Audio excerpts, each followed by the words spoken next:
Hola chicos, esta es la clase número 12, Generalidades del Sistema Circulatorio y Corazón. Vamos a partir revisando estas clases.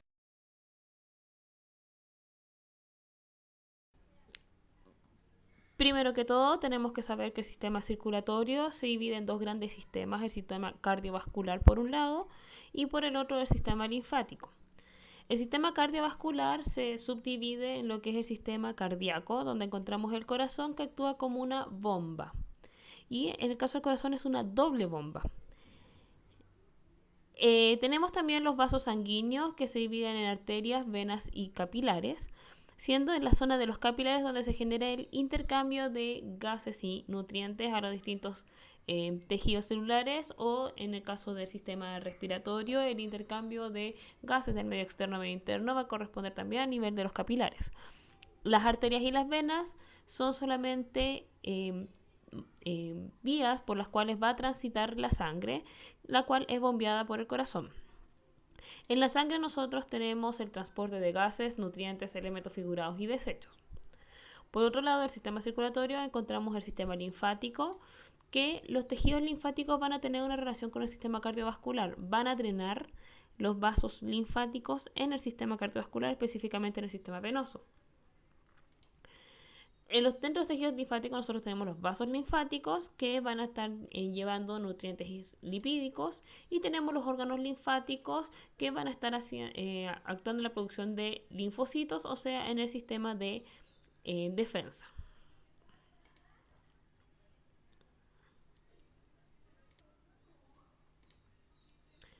Las funciones que nosotros encontramos en el sistema circulatorio: a nivel del corazón tenemos que el corazón bombea sangre, y también como una serie de otros órganos que tenemos en nuestro cuerpo, también a nivel del corazón tenemos la liberación de un péptido, que es el péptido natriurético atrial, PNA, que actúa como protector del sistema cardiovascular. Cada vez que nosotros tenemos una alza de presión, se libera este péptido y contribuye a la reducción de la presión arterial a través de una serie de mecanismos.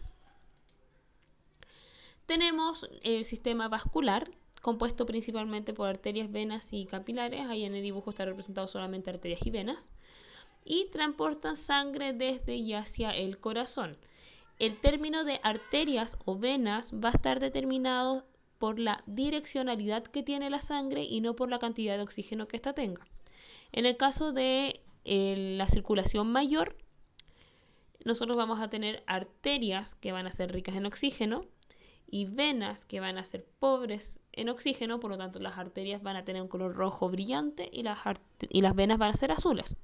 En el caso de la circulación menor, las arterias van a llevar poca cantidad de oxígeno y las arterias van a tener una alta cantidad de oxígeno. Y en este caso las arterias van a ser azules y las venas van a ser rojas. Por lo tanto, ¿qué te determina que sea una arteria o una vena? Es si sale o llega al corazón. Toda aquella estructura que lleva sangre desde el corazón hacia la periferia es arteria. Y toda aquella estructura que te lleva sangre desde las periferias hacia el corazón son venas. En el caso de la sangre, tiene como funciones el transporte, ya que tenemos una serie de proteínas transportadoras como las albúminas. Además, los glóbulos rojos transportan dentro de su estructura, contienen la hemoglobina que va a transportar el oxígeno, y también tienen una fuerte función de homeostasis, y en el sistema defensivo va a estar asociado a los glóbulos blancos. En el caso del sistema linfático va a estar asociado al equilibrio osmolar, sistema inmune, mantener constante la concentración de proteínas y la concentración de grasa del kilo.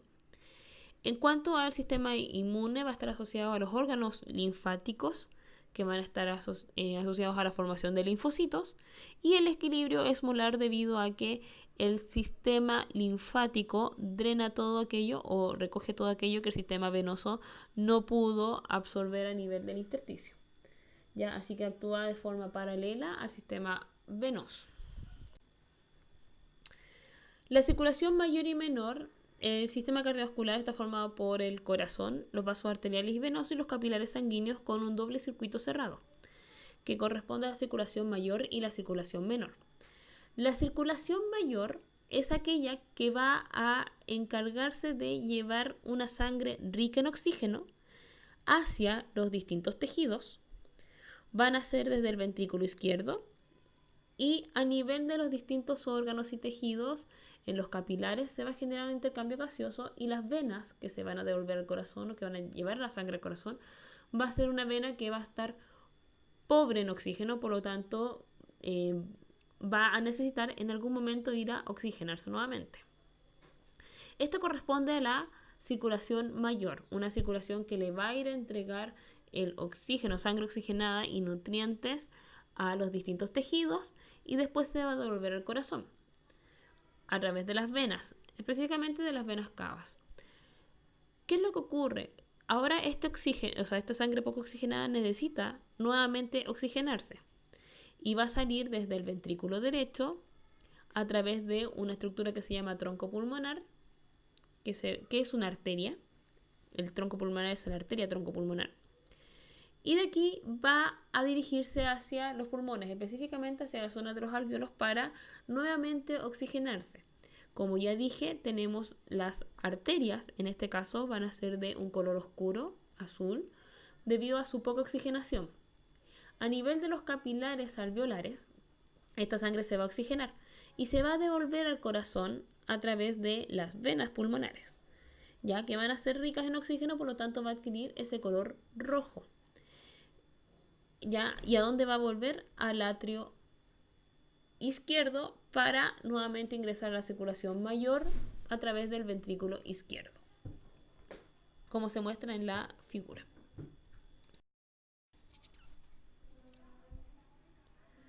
Vamos a hablar ahora de la circulación menor y la circulación mayor, partiendo con la circulación menor. La circulación menor inicia en el ventrículo derecho, que contiene sangre no oxigenada. Del ventrículo derecho va a salir a través del tronco pulmonar. Cada vez que nosotros en vasos sanguíneos hablemos de un tronco, vamos a estar hablando de una arteria. Y asimismo, como nombre especial, hay algunos vasos sanguíneos venosos que son de mayor volumen y que se llaman senos. Cada vez que nosotros hablemos de un seno, tenemos que asociarlo a una vena.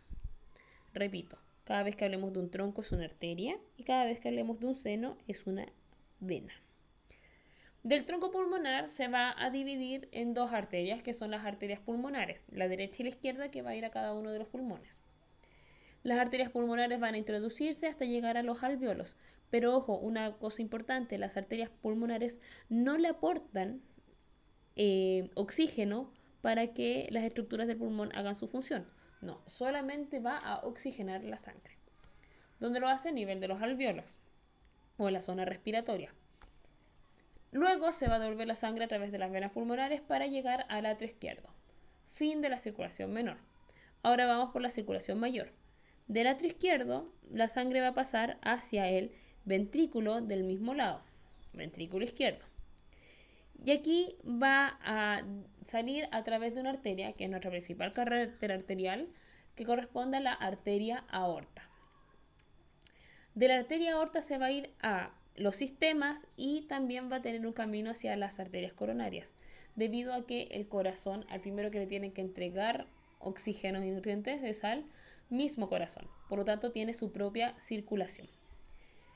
En los sistemas se va a generar un intercambio gaseoso y se va a devolver la sangre poco oxigenada a través de las venas cavas. En el caso del sistema o el circuito del corazón, de las arterias coronarias va a llegar al corazón, donde se va a generar el intercambio gaseoso y se va a devolver a través de las venas coronarias. Las venas coronarias van a confluir en una estructura que se llama seno coronario y tanto el seno coronario como las venas cavas van a llegar al atrio derecho para nuevamente iniciar o dirigirse hacia la circulación menor a través del ventrículo derecho. El mediastino, cuando nosotros hablamos de la cavidad torácica, dijimos que se dividía en tres porciones, dos cavidades pleurales y un mediastino. Dentro de las cavidades pleurales nosotros tenemos al pulmón y en el mediastino nosotros encontramos al corazón. y principales vasos. El mediastino se divide en dos mediastinos, un mediastino superior y un mediastino inferior. El límite entre el mediastino superior y el mediastino inferior va a ser por anterior el ángulo del esternón y por posterior va a estar entre las vértebras T4 y T5. El mediastino superior, como ya les dije, va a tener como límite inferior vértebras T4, T5 y por anterior y también inferior el ángulo del esternón. Por superior el límite es la apertura torácica superior. ¿Qué estructuras encontramos en el mediastino superior? Encontramos estructuras como el timo, que en niños el timo es una glándula linfoide encargada de liberar linfocitos T. Y en el adulto esta glándula o esta estructura está ya muy atrofiada y es prácticamente grasa. Tenemos las venas brachiocefálicas, tanto la derecha como la izquierda, vena cava superior, arco aórtico y sus ramas principales, nervios vago y frénico, plexo cardíaco, tráquea, esófago y conducto torácico. El conducto torácico es una estructura que pertenece al sistema linfático. El mediastino inferior ya va desde T4, T5 hacia la apertura torácica inferior o hasta el diafragma. El mediastino inferior se subdivide en tres porciones, una posterior, una media y una anterior. El mediastino posterior contiene a la vena cava inferior, a diferencia del superior que era la vena cava superior, aorta torácica, el superior recuerden que tenía el arco de la aorta, contiene las venas ácigo y hemiácigos, contiene el esófago y al conducto torácico.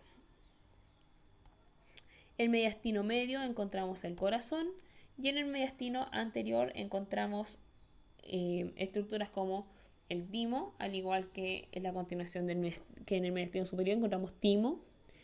Encontramos la arteria torácica interna, venas torácicas internas, vasos y nodos linfáticos, pericárdicos y paraesternales, que son principalmente vasos que se encuentran en la cara posterior del esternón.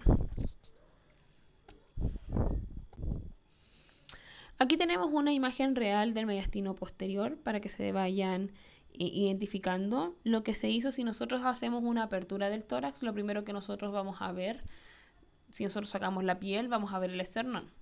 Y las costillas. Si nosotros sacamos esternón y costillas, veríamos el mediastino medio, porque el espacio, las estructuras del mediastino anterior quedarían pegadas al esternón. Ahora nosotros necesitamos retirar el esternón, o sea, retirar el corazón, que es el que está ocupando el mediastino medio y no nos permite ver a posterior. Por lo tanto, lo que está con el número 8 en esta imagen corresponde al pericardio, que corresponde a las capas más externas del corazón y que está desplazado para poder ver el mediastino posterior. Con el número 1 nosotros visualizamos el esófago. Con el 2 vemos la arteria torácica o descendente. Con el 3 vemos la vena ácigos. Y en el 4 vemos esa estructura que se ve ahí al medio que corresponde al conducto torácico. 5, 6, 7, el van intercostal, vena, arteria y nervio intercostal. Ya siendo la vena la más oscura, con el número 5, al medio con el 6 corresponde a la arteria y con el número 7 al nervio intercostal. La ubicación del corazón, es importante determinar que el corazón no se encuentra directamente en la zona central del tórax, sino que se encuentra levemente desplazado hacia la izquierda. Esta ubicación es muy importante, sobre todo cuando nosotros queramos poner electrodos o para un electrocardiograma, el cual va desde el cuarto al sexto espacio intercostal. Dentro de las capas del corazón nosotros tenemos un pericardio fibroso y uno seroso, que son las capas más externas. La capa más superficial y más dura del corazón o más rígida corresponde al pericardio fibroso. El pericardio fibroso es una capa gruesa que no está directamente adherido a la pared del corazón y que es un saco que envuelve a este órgano. Pegadito al pericardio fibroso encontramos el pericardio seroso. El pericardio seroso tiene dos capas que se dan vueltas sobre sí mismas, generando entre ellas un espacio que se llama cavidad pericárdica. El pericardio seroso, que se encuentra adherido al fibroso, se llama pericardio seroso parietal. Luego este se da la vuelta y entre ambos se va a formar la cavidad pericárdica. Tenemos adherido a la pared del corazón una capa que se llama pericardio seroso visceral y que es el mismo o la misma estructura llamada epicardio, que corresponde a la pared más externa de las paredes que conforman al corazón. Ahí nosotros tenemos el pericardio fibroso con la imagen del lado izquierdo, donde nosotros podemos visualizar esa estructura gris que está envolviendo el corazón. El pericardio fibroso actúa también como fijador, teniendo lo que son los ligamentos externo-pericárdicos superiores e inferiores, que van entre el pericardio y el esternón. Los frenopericárdicos, que son capas que se van a estar adhiriendo al músculo diafragma. Y los vertebropericárdicos, que son líneas o sujeciones hacia lo que es la columna vertebral. El pericardio seroso, en cambio, corresponde a la estructura que se encuentra profunda al pericardio seroso y tiene dos láminas. Una lámina parietal, que va a estar adherida al pericardio fibroso, y una lámina visceral, que corresponde a la que va a estar formando la pared o la capa más externa de la pared del corazón. Entre ambos tenemos la cavidad pericárdica, que contiene el líquido pericárdico, el cual disminuye la fricción entre las hojas, debido a que el corazón está en constante movimiento, estaría generando constantemente una fricción y eso produciría que entrara o hubiese un aumento del calor, pero esto no se produce debido a la presencia de la cavidad pericárdica. Bueno, ¿cómo se ve en la realidad del corazón? Esta es una disección de tórax extraída del laminario del Departamento de Anatomía de la PUC. Nosotros tenemos con el número 1 la vena cava superior, con el número 2 tenemos la arteria aorta y con el número 3 el tronco pulmonar. Con el 4 y el 5 nosotros vemos los ventrículos. El 5 corresponde al ventrículo derecho y el 4 al ventrículo izquierdo. El número 8 está representando a la capa más externa, que es el pericardio. En este caso nosotros estaríamos viendo el pericardio seroso parietal, debido a que por la cara externa es el fibroso y por la cara interna de esta misma zona corresponde al seroso parietal. Con el número 6 se ve la orejuela derecha, con el número 7 el músculo diafragma y con el 9 estamos viendo el ligamento pericardiofrénico, que es la zona de fijación que tiene el pericardio hacia el diafragma. Los senos pericárdicos son cavidades que se generan donde se hace el repliegue del pericardio seroso entre el parietal y el visceral, donde se da la vuelta para convertirse en uno y en otro, es donde tenemos nosotros estos senos, que son estas cavidades. Ahí, si nosotros retiramos el corazón, vemos estos dos senos, tenemos un seno transverso y un seno oblicuo. En la imagen de la izquierda nosotros podemos visualizar el seno oblicuo, que está representado por las tijeras.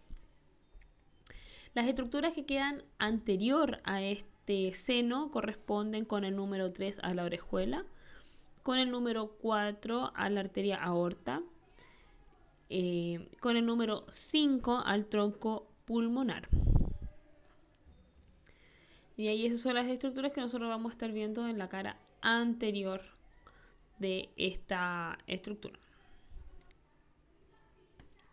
Dentro de las capas del corazón, los que forman ya la pared propiamente tal, de externo a interno, nosotros tenemos el pericardio fibroso, pericardio seroso parietal y visceral. Y les recuerdo, el visceral es lo mismo que el epicardio, que corresponde a la capa más externa del corazón.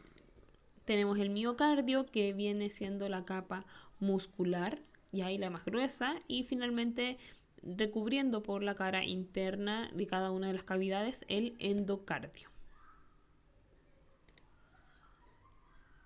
¿Ya? Entonces lo que son las capas de la pared del corazón, tenemos lo que es el endocardio, miocardio y epicardio.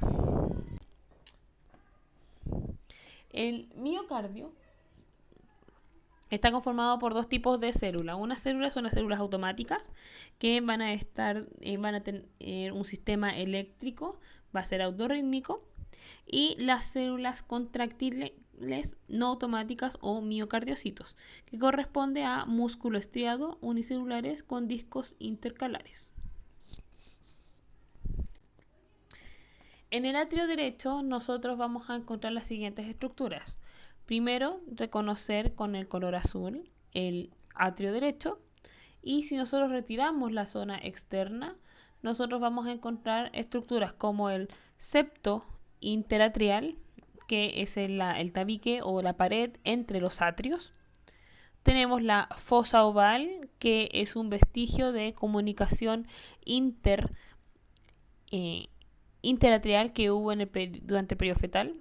Orificio de la vena cava superior, que es por donde va a estar llegando la sangre desde la vena cava superior. Orificio de la vena cava inferior y el orificio del seno coronario. En el ventrículo derecho, nosotros vamos a encontrar las siguientes estructuras. Válvula tricúspide, que es la válvula que se va a encontrar entre el atrio derecho y el ventrículo derecho, que va a evitar que la sangre se devuelva desde el ventrículo hacia el atrio. Músculos papilares, que en este caso en el lado derecho tenemos 3 músculos papilares. Tenemos uno anterior, que en la imagen no se ve. Tenemos uno posterior, que se encuentra en la pared posterior. Uno septal. Tenemos una estructura que se llama la banda moderadora, que corresponde a una vía de conducción del sistema eléctrico. Trabéculas carnosas, que corresponden a la cara posterior. Cono arterioso, que es una zona de dirección que va a tener como un canal que va a dirigir la sangre hacia la arteria o el tronco pulmonar.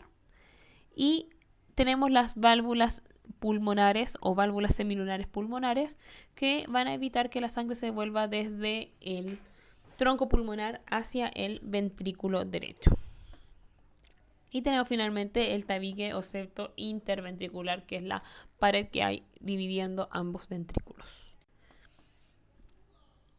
¿Cómo se ve en la realidad? En la imagen de la izquierda nosotros vemos con la T está representada la válvula tricúspide, con la P es un músculo papilar, en este caso el papilar posterior. Con la TP está representando al tronco pulmonar y la V corresponde a la válvula semilunar, que corresponde a aquella válvula que va a evitar que la sangre se devuelva desde el tronco hacia el ventrículo. En la imagen de la derecha, donde vemos ventrículo derecho, tenemos marcada lo que son nuevamente, con el 1 se ve el tronco pulmonar, con el 2 la válvula semilunar, y vamos a encontrar estructuras interesantes con el número 4, antes de pasar al 3, porque el 3 está representando un poco lo que es el músculos o trabéculas carnosas. El 4 está mostrando la válvula tricúspide. El 6 corresponde a los filamentos o fibras de la válvula tricúspide. Con el 7, 8 y 9 corresponden a los músculos papilares. Y el 5 está representando al cono arterioso.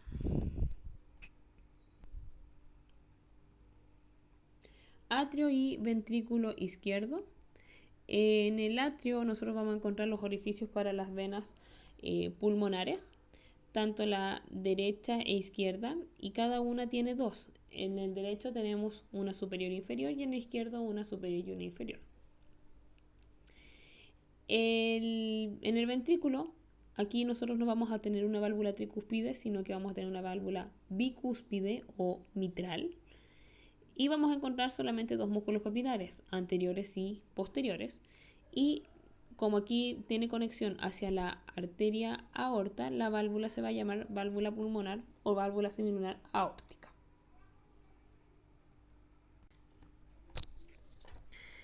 Esta es una visión real del ventrículo izquierdo. Ya nosotros aquí vemos en realidad ventrículo y atrio izquierdo. Con el 1 tenemos la arteria aorta. Con el 2 estamos viendo la zona del atrio izquierdo. Con el 3 vemos la válvula bicúspide o mitral. Con el número 4 estamos viendo músculos, un músculo papilar anterior que va junto con el 9, que es el músculo papilar posterior. El 5 está mostrando la vía o direccionalidad que va a tener la sangre, o sea, 6 y 5, la direccionalidad que va a tener la sangre, que va a descender para luego descender desde el atrio al ventrículo y después ascender hacia la arteria. Y con el 7 y el 8 estamos representando lo que son los músculos o las trabéculas carnosas. Las válvulas, nosotros tenemos válvulas tricúspides y bicúspides. Y las válvulas semilunares, las que están en la zona superior corresponden a las válvulas semilunares, tanto la pulmonar como la aórtica. ¿Cómo diferenciar cada una? La aórtica tiene unos agujeros en sus valvas derechas e izquierdas y esos agujeros representan a la salida o el origen de las arterias coronarias del sistema propio del corazón. Y en el caso de las valvas tricúspides y bicúspides, que es el límite entre el atrio y los ventrículos, tienen una forma de paracaídas. En el caso del esqueleto fibroso, las valvas de comunicación y de cierre existen entre atrios y ventrículos, que son las bicúspide y tricúspide, y entre los ventrículos y las arterias respectivamente, que son las válvulas aórticas y válvulas pulmonares, y están soportadas por una estructura fibrosa. Estas estructuras que nosotros vimos anteriormente, que son las válvulas o las valvas, tienen que tener un punto de fijación para poder ejecutar perfectamente su cierre, y este corresponde al esqueleto fibroso. Si nosotros vemos en la imagen de la derecha, tenemos dos zonas inferiores que están una al lado de otra, que corresponden a las válvulas bicúspide y tricúspide. Y anterior a ellas, justo anterior a ellas, está la valva aórtica. Y muy anterior está la valva pulmonar. Entre lo que es las válvulas bicúspide y tricúspide y la valva aórtica, tenemos un triángulo fibroso que se llama el trígono fibroso izquierdo y que es muy importante porque por ahí transita el sistema de conducción eléctrico del corazón. ¿Cómo vamos a ver esto en la realidad? Aquí nosotros tenemos el esqueleto fibroso. Con el 7, 8 y 9 nosotros estamos viendo las valvas de la válvula tricúspide. Con 2 y 3 vemos la válvula bicúspide, que recordemos está a la izquierda. Esto es una visión desde superior. 4, 5 y 6 corresponden a las válvulas semilunares aórticas. Y con el 10 es este trígono que yo les mencionaba anteriormente, el trígono fibroso derecho, que es por donde pasa o donde transita el sistema de conducción eléctrica. El ciclo cardíaco corresponde o tiene dos fases, las cuales corresponden a la sístole atrial o contracción atrial, sístole o contracción ventricular y la diástole, que es la etapa de relajo.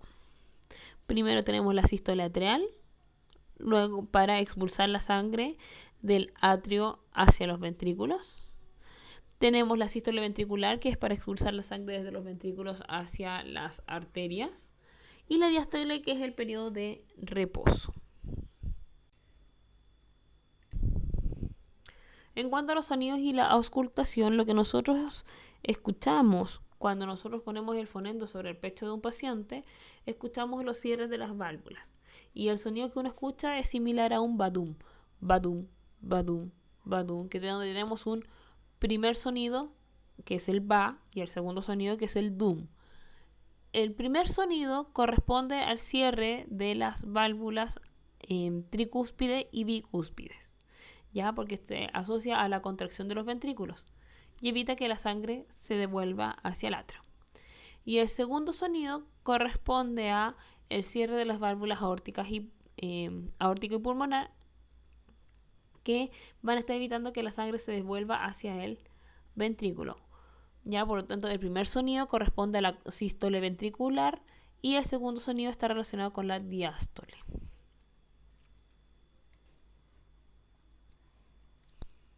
El sistema eléctrico de corazón consiste en un sistema autorrítmico que va a estar generando que el corazón esté constantemente contrayéndose y relajándose. Este sistema eléctrico va a partir a través de un nodo que se llama el nodo sinoatrial o sinusal, también conocido como el marcapasos, que es el que le va a estar dando el input para que los miocardiocitos se estén contrayendo. Desde el nodo sinoatrial, una vez que se genera la contracción, va a dirigirse la señal eléctrica hacia el atrio izquierdo a través del fascículo interatrial y se va a dirigir también hacia el nodo atrioventricular que se encuentra entre el atrio y los ventrículos. Las fibras que van entre el nodo sinoatrial y el atrioventricular se llaman ramas internodales, y de aquí la información va a descender a través de un fascículo atrioventricular también conocido como haz de His. De las de His se va a dividir una rama derecha e izquierda para después ir recorriendo la cara externa de los ventrículos a través de una red que se llama red de Purkinje. Una vez que se manda la señal eléctrica, se genera la contracción primero de los atrios y luego de los ventrículos. ¿Cómo nos aseguramos de que esta contracción sea asincrónica y no que sea el corazón toda la vez? Es gracias al tiempo de espera que hay a nivel del nodo atrioventricular. Eso permite o le da tiempo a que los atrios se contraigan primero y luego la información siga bajando para que se contraigan posteriormente los ventrículos. La irrigación arterial cardíaca va a estar dada por las siguientes arterias. Vienen desde la aorta ascendente y tenemos la arteria coronaria derecha, la cual va a ir por el surco coronario y va a tener las siguientes ramas: rama marginal derecha y la rama ventricular o interventricular posterior. Luego tenemos la arteria coronaria izquierda, que también va a salir al mismo nivel, pero y a nivel de la arteria aorta superior. Y tenemos que sus ramas son la rama interventricular anterior, la rama diagonal, rama marginal izquierda y la rama circunfleja. En el caso del retorno venoso cardíaco, nosotros tenemos una vena cardíaca mayor que va a ir desde la cara anterior, emergiendo junto con desde la arteria interventricular anterior. Vena cardíaca media, que va a estar en el surco interventricular posterior, junto con la arteria interventricular posterior. Y la vena cardíaca menor, que va a venir desde drenando la sangre de la marginal derecha. Todas van a llegar a una confluencia que se encuentra en la zona posterior de del corazón, que se llama seno coronario. Ya, entonces aquí nosotros vamos a tener una pequeña visualización de cómo es el drenaje, o sea, irrigación y drenaje cardíaco. Tenemos que ahí naciendo la arteria coronaria derecha con su rama marginal derecha. Luego tenemos, si nosotros retiramos ahí el tronco pulmonar, la arteria coronaria izquierda con la interventricular anterior, que esa es su primera rama. Ahora nosotros vamos a girar el corazón para ver el recorrido de la arteria coronaria derecha, la cual llega hasta la zona posterior, dando esta otra rama que es la interventricular posterior. De aquí mismo vemos ahora las venas, donde vemos la vena coronaria menor, vena coronaria media, y ahí vemos el seno coronario. No alcanzamos a ver aquí la vena cardíaca mayor, ya que esta viene desde la zona anterior a nivel del surco interventricular. Aquí tenemos una imagen del corazón, un plastinado, donde se hizo una técnica de plastinaje para poder ver todos los vasos.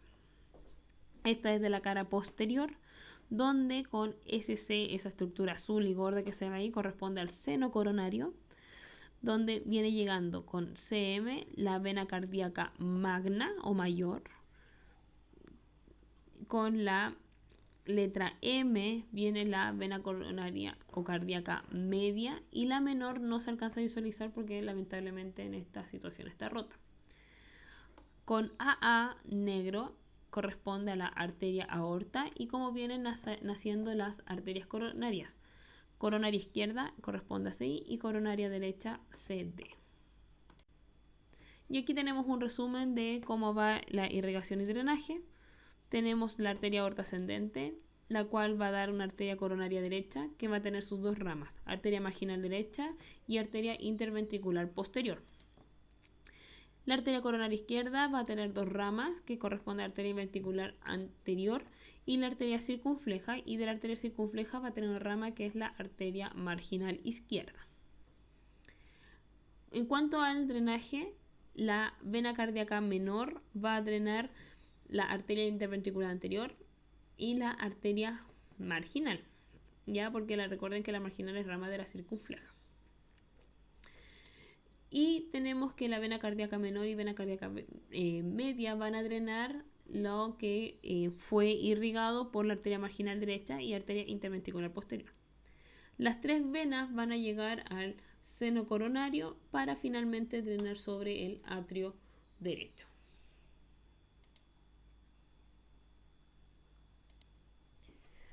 Bueno chicos, esto fue la clase, espero que les sirva y sea un buen apoyo para sus estudios. Nos vemos en la próxima oportunidad. Chao, chao.